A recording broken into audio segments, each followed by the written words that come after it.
सानसेयारि बड'लेण्ड इंखं खौरां लाइनि 20थि जोनोम सान फालिथाय।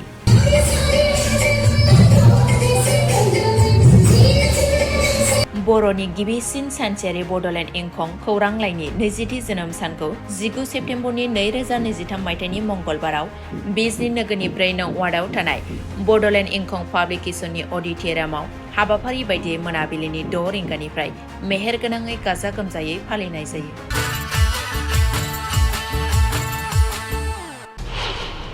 हाबाफारि बायदियै सिगां इंखं पाब्लिकेशननि गाहाय सुजुगिरि राजेन बसुमतारिया आलारि बाथि फोजोंजेनो।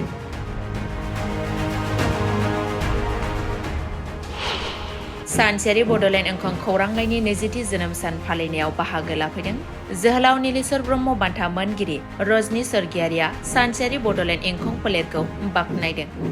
बर'नि गागि मेथाइ सुजुगिरि आरो रोजाबगिरि रेडिअ' आर्टिस्ट आरो 2023नि जोहोलाव नीलेश्वर ब्रह्म बान्था मोनगिरि मुंदांखा देंखोगिरि रजनी स्वर्गियारिया सानसेयारि बड'लेण्ड इंखं खौरां लाइनि 20थि जोनोम सान फालिनायाव गाहाय आलासि महरै बाहागो लानानै इंखं नखर एबा इंखं फोलेरखौ जोबोर बाख्नायदों। मानो होनोब्ला सानसेयारि बड'लेण्ड इंखं खौरां लाइयानो बर'नि गिबिसिन खौरां लाइ। लोगोसेनो 2004 मायथाइनि 19 सेप्तेम्बरनिफ्राय जागायजेननानै सानसेयारि बड'लेण्ड इंखं खौरां लाइया दासिमबो मोजाङै सोलिगासिनो दं आरो बर' रावखौ हमथानाय एबा जौगाहोनायाव एसेबाबो अबदान दं। मानो होनोब्ला मोनसे लिरनाय रादाब एबा खौरां बिजों सोरजिनाया बर' रावाव एसेल'थार आरो बेफोरबो गोबां जेंनाजों मोगा मोगि जानांनानै थैहां बरफहां एबा निरौ जिरौ जाफिननायखौ नुनो मोनो। नाथाय दिनैनि सानाव सानसेयारि बड'लेण्ड इंखं खौरां लाइया गावनि आथिङाव गाबथानानै सोरखिलांनो एबा आवगायलांनो हादों। बेनि अनगायैबो सानसेयारि बड'लेण्ड इंखं खौरां लाइनि वेलफेयार ससाइटिया बोसोरफ्रोमबो बोसोरनि सुबुं बान्था एबा मेन अफ दा इयार होनो हानाया जोबोद बाख्नायथाव होननानै रजनी स्वर्गियारिया बुंबावदों। दा बेथ' बर'नि गेजेराव बुंनो थाङोबा जारिमिनारि मोनसे सान होननानै साननो हायो।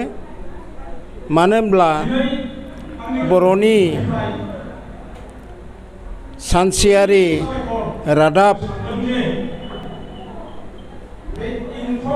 बड'लेण्ड इंखंनि बादियै जोङो गुबुनै जोङो नुनो मोनाखै आरो बेयो माहारिनि थाखाय